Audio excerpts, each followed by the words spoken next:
What if Lionel Messi's football career almost ended before it began?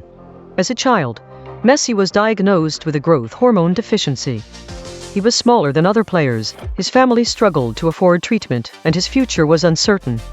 Years later, that same child would score 91 goals in one calendar year, win 8 Ballon d'Or awards, score 5 goals in a Champions League match, and finally lift the World Cup with Argentina. But Messi's story is about more than trophies. It is about impossible numbers, unexpected obstacles, and a player who repeatedly made extraordinary performances look routine. Here are 10 unbelievable facts about Lionel Messi. Lionel Messi was born in Rosario, Argentina, in 1987. Even as a child, his talent was obvious. But his physical development was not typical. Messi was diagnosed with a growth hormone deficiency, which affected his height and made it harder for him to compete physically with other young players. The treatment was expensive. For his family, paying for it was a serious challenge. At the age of 13, Messi moved from Argentina to Spain and joined Barcelona's La Masia Academy. Barcelona agreed to help pay for his medical treatment.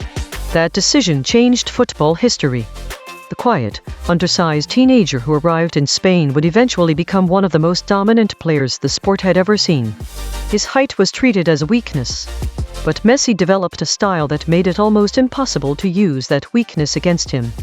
His low center of gravity, balance, acceleration, and close control became some of his greatest advantages. In 2012, Messi scored 91 official goals for Barcelona and Argentina. That is not a seasonal total. It is the number of goals he scored in a single calendar year. The total broke Gerd Müller's previous record of 85 goals, set in 1972. Messi scored in La Liga, the Champions League, domestic cup competitions, and international matches.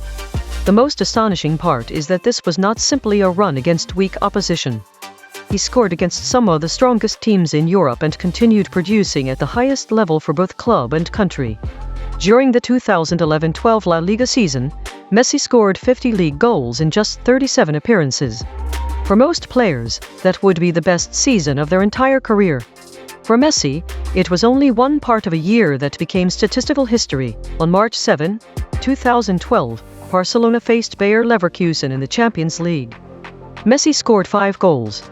Not 5 goals across 2 matches. 5 goals in one game. Barcelona won 7-1, and Messi became the first player to score 5 times in a single Champions League match. His goals came with different types of finishes, close-range strikes, composed one-on-ones, and delicate chips over the goalkeeper. The performance was so complete that it felt less like a normal football match and more like a demonstration. And remember, this happened in the same calendar year in which Messi scored 91 official goals. 2012 was not just Messi's best year. It was one of the most statistically extraordinary years ever produced by an individual footballer. Messi's dominance was not limited to real football. He was also one of the most powerful players in the FIFA video game series. In FIFA 12, Messi received a dribbling rating of 97, making him the highest-rated dribbler in the game at the time. In FIFA 13, he was given an overall rating of 94, the highest overall rating in the game. For players who used him, the experience was familiar. Messi could accelerate past defenders, change direction instantly, and keep the ball under control in spaces where other players would lose it. The game was trying to recreate his ability. But his real-life dribbling was even more impressive. Because Messi did not simply run around defenders. He often moved directly through the space between them. One of the biggest mistakes people make when describing Messi is calling him only a goal scorer. Messi has also been an elite playmaker. He can drop into midfield, attract several defenders, and then create an opportunity for a teammate with one pass. This makes him difficult to defend even when he does not have the ball near the goal. If defenders stay back, Messi can shoot. If they move toward him, he can dribble past them. If they send extra players to stop him, he can release a teammate into the space they leave behind. That combination of scoring and creating is what made Messi so difficult to contain. He was not just the final action in an attack. He could also be the player who started it, shaped it, and finished it. Lionel Messi has won the Ballon d'Or 8 times, the most in the history of the award. His winning years were 2009, 2010, 2011, 2012, 2015, 2019, 2021, and 2023. The awards span more than a decade. That matters because football careers usually have a short peak.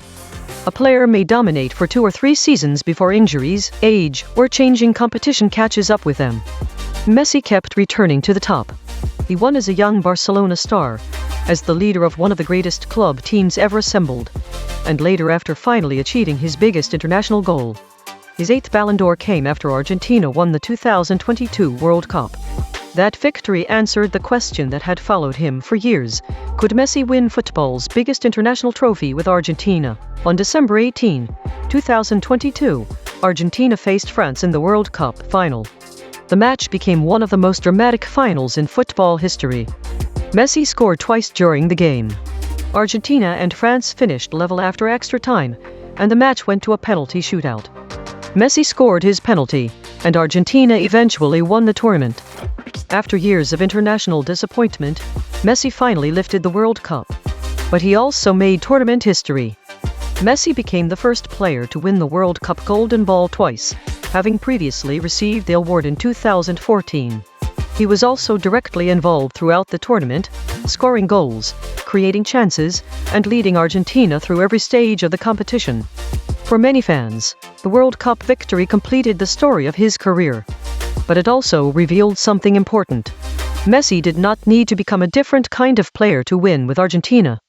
He won by continuing to play the way only Messi could. Messi is the only player to score in the group stage, the round of 16, the quarterfinal, the semifinal, and the final of a single World Cup tournament. He completed that sequence during Argentina's 2022 campaign. That means Messi scored at every major stage of the competition. He scored in the group stage. He scored in the round of 16. He scored in the quarterfinal. He scored in the semifinal. And he scored in the final. This is one of those records that sounds simple until you consider how difficult it is to achieve. A player needs to survive every round, remain fit, keep performing under increasing pressure, and score against teams that are becoming stronger with every match. Messi did all of that during the tournament in which Argentina became world champions. Messi scored 672 official goals for Barcelona. That is recognized as the most goals scored by a player for a single football club. He scored those goals across more than a decade, while playing under different managers, alongside different teammates, and against different generations of defenders. Messi became Barcelona's all-time leading scorer, but his influence went beyond the goals. He also became one of the central figures in the club's most successful era. Barcelona won domestic titles, Champions League trophies, and numerous other honors, while Messi was the team's defining player. His career at the club began with a teenager trying to prove that his size did not matter. It ended with a record that may remain untouched for generations. The most unbelievable fact about Messi may not be one individual record. It may be the length and consistency of his success. He has played through different eras, with different managers, different teammates, and different tactical systems. He has succeeded in Spain, with Argentina, and later in Major League Soccer with Inter Miami. Every new chapter created the same question: would Messi still be able to dominate in a different environment? Again and again, the answer was yes. He continued scoring, creating chances, winning trophies, and attracting global attention wherever he played. That is why Messi's legacy is larger than one goal, one season, or one trophy. The numbers are extraordinary individually. Together, they describe a career that almost feels impossible to repeat. Lionel Messi began as a child from Rosario, whose physical development created serious doubts about his future. He became the player with 91 goals in one calendar year. The player who scored 5 times in a Champions League match. The player with 8 Ballon d'Or awards and 672 goals for Barcelona. And finally, the captain who lifted the World Cup with Argentina. But perhaps the most powerful part of Messi's story is not a number. It is the distance between where he started and where he ended up. A child once considered too small for the biggest stage became one of the biggest figures in the history of sport. That is why Messi's legacy is about more than football. It is about talent, persistence, pressure, failure, and the patience to keep improving until the impossible starts to look ordinary. What is the greatest Messi moment of all time? The 2022 World Cup final? The 91-goal year? The 5-goal Champions League performance? Or one of his impossible dribbles? Share your answer in the comments. and subscribe for more stories about the records, careers, and moments that changed football forever.